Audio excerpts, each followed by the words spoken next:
Welcome to another episode of Arizona Living. Several of you have asked me, why did you move to Arizona? And that's what this video is all about. Stay tuned.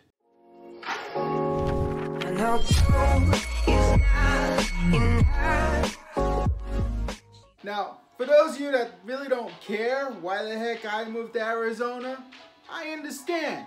I'll add a link above. You can watch an Arizona video. Now, whenever anyone asks me, why did you move to Arizona? Depending on how well I know them or how much time I have, I'll usually respond, I lost my job due to a merger, so I relocated. But that's not the complete story. There's a lot more to it than that. I'm gonna share with you guys the entire story, okay? So yes, big part of the reason why I relocated is because I got laid off from the company I was working at. They were very generous. They gave me a severance package. I even got unemployment. So I was actually going through a divorce, and it was a nasty divorce. I made a video all about it. I'll link it above. After I started that whole process, I became very depressed because I was in this relationship for so long, almost 14 years, and we just couldn't work it out. And I'm the one that actually made the decision to file for divorce and leave. Now, the reason why I left my precious state of New Jersey, and I love New Jersey, and I actually had no intentions of leaving it permanently. The only reason why I relocated is because my mom and brother had relocated to Arizona 9 years prior. And my brother offered me a place to stay for free. So I was like, all right, fine, I'll go down to Arizona. So I boxed up my stuff. I had about 10 boxes worth of stuff. And I know 10 might sound like a little bit. It was actually way too much. I could have done with just 5 boxes. I left all my furniture and pretty much all my personal belongings I left in the house with the ex.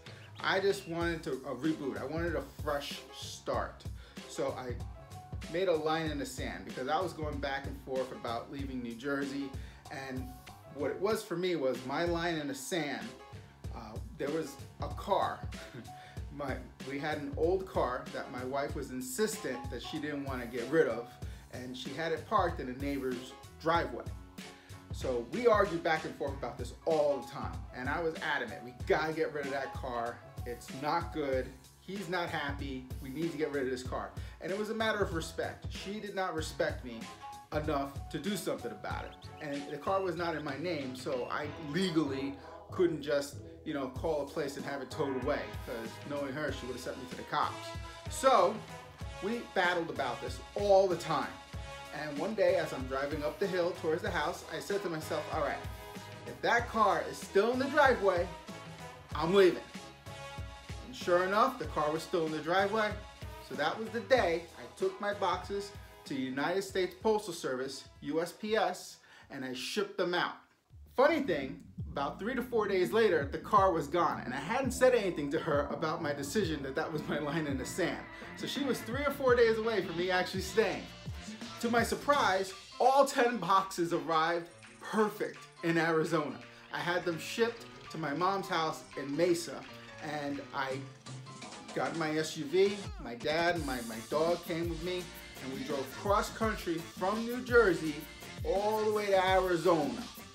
I thought about renting a U-Haul, the kind you attach to the back of your car, because there was a wood desk that I really wanted to bring with me, but it wasn't worth it.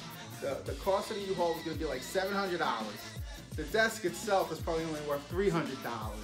Plus, when I got it to Arizona, I was gonna have to pay for a storage unit. It just didn't make any sense. It took us about 3 days to make it from New Jersey to Arizona. We did do a pit stop though. We actually went from New Jersey to Atlanta and then across to Arizona.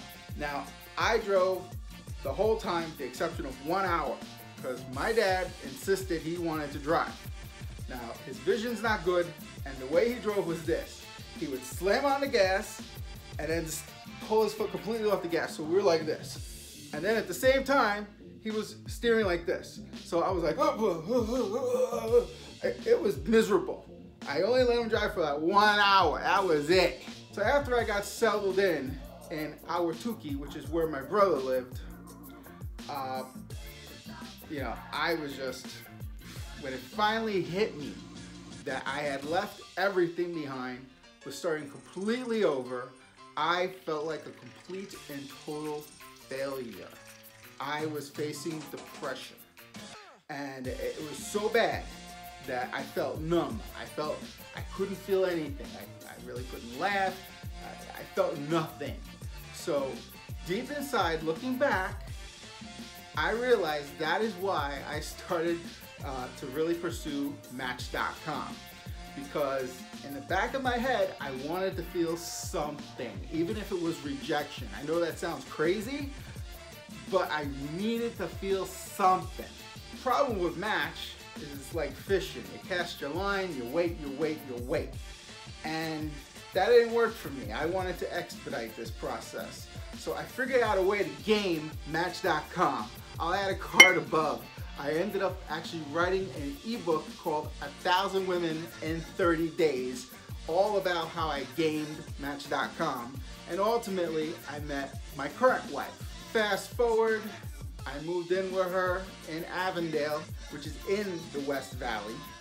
And we got pregnant, we had a wedding, and we ended up selling that house and parlaying the profits over to our current house in Gilbert.